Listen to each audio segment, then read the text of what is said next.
satellite pictures, etc., which came out, and which we could see the actual position, what was going on in the ground. पूरे nation को China को बोलना पड़ेगा या तो treaty करो, एग्रीमेंट करो या बाइकआउट.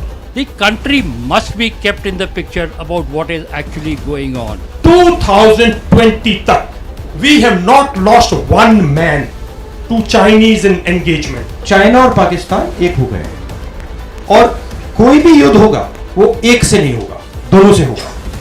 तो देश का बहुत बड़ा नुकसान होने वाला है. India is now extremely vulnerable. I don't just have respect for you, I also have love and affection for you. You defend this nation. This nation would not exist without you.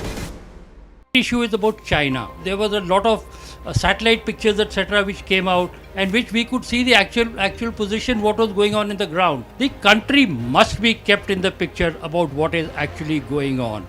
On December the 9th, in Arunachal Pradesh's Tawang sector, Chinese soldiers entered into Indian territory with a clear bid to alter the status quo. 1967 से sir 2020 तक we have not lost one man to Chinese engagement क्योंकि वो डरता था sir.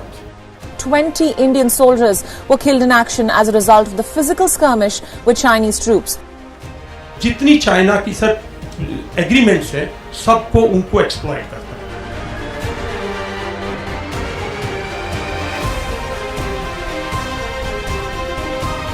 जो हमारी land agreements थी Britishers के टाइम की, उसने 1950s में नल एंड वाइट कर दिया. चाइना का सर ओवरऑल बाइकआउट नहीं हो रहा, पॉलिटिकल लेवल पे, डिप्लोमेटिक लेवल पे. अकेला सोल्जर अकेला खड़ा हुआ. जवान तो लड़ता है खेत के लिए दूसरे के जवान से. पूरे नेशन को चाइना को बोलना पड़ेगा या तो ट्रीटी करो, एग्रीमेंट करो या बाइकआउट. जो हमारा हिंदुस्तान का देश है उसकी बॉर्डर की सिचुएशन इंटरनेशनल सिचुएशन से लिंक्ड है. बॉर्डर की सिचुएशन ट्रांसफॉर्म हो गई. सच्चाई ये है कि चाइना ने हिंदुस्तान के 2000 स्क्वायर किलोमीटर लद्दाख में जमीन छीन ली है. वो हिंदुस्तान के बॉर्डर के अंदर बैठे हुए हैं. प्रधानमंत्री ने देश को झूठ बोला कि कोई अंदर नहीं आया. मैं आपको आश्वस्त कर रहा हूं, न वहां कोई हमारी सीमा में घुस आया है, न ही हमारी कोई पोस्ट किसी दूसरे के कब्जे में है. चाइना हमारी टेरिटरी, हमारी जमीन के अंदर आज भी बैठा हुआ है. पहले हमारे दो दुश्मन थे, एक पाकिस्तान और एक चाइना, और हमारी जो पॉलिसी थी उन दोनों को अलग करके रखने की पॉलिसी थी. फॉरेन पॉलिसी के पीछे यही आइडिया था. जब राजीव गांधी जी वहां गए उसका भी यही आइडिया था कि ये दोनों एक साथ ना हो जाए. पहले लोग कहते थे टू फ्रंट वॉर नहीं होनी चाहिए, फिर उसके बाद लोगों ने कहा 2.5 फ्रंट वॉर चल रही है. 2.5 फ्रंट मतलब China, Pakistan, terrorism.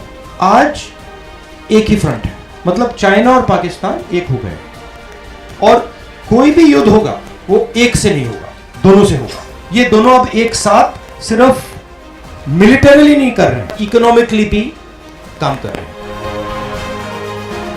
Belt and road है, ग्वादर है, वो चाइना के लिए बहुत जरूरी हो गया है. जो चाइनीज इकोनॉमिक सिस्टम है वो टेक्नोलॉजिकली, फाइनेंशियली बहुत तेजी से बढ़ रहा है. हमारा जो इकोनॉमिक सिस्टम है 2014 के बाद स्लो डाउन कर गया है.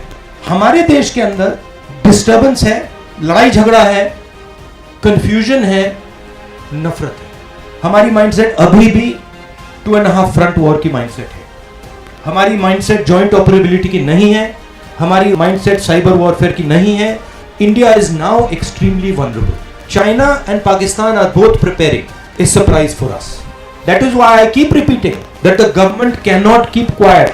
जो बॉर्डर पे हुआ है सरकार को पूरे देश को बताना चाहिए, और जो भी एक्शन हमें लेना है हमें आज शुरू करना है. एक्चुअली हमें एक्शन 5 साल पहले शुरू करना था, वो हमने किया नहीं. अगर हमने ये जल्दी से जल्दी एक्शन नहीं लिया तो देश का बहुत बड़ा नुकसान होने वाला है. And I am extremely concerned about what is happening on the border in Arunachal, what is happening on the border in Ladakh, and I think Galwan and Doklam are linked and they are part of a Chinese strategy to sooner or later hit us jointly with Pakistan. I don't just have respect for you, I also have love and affection for you.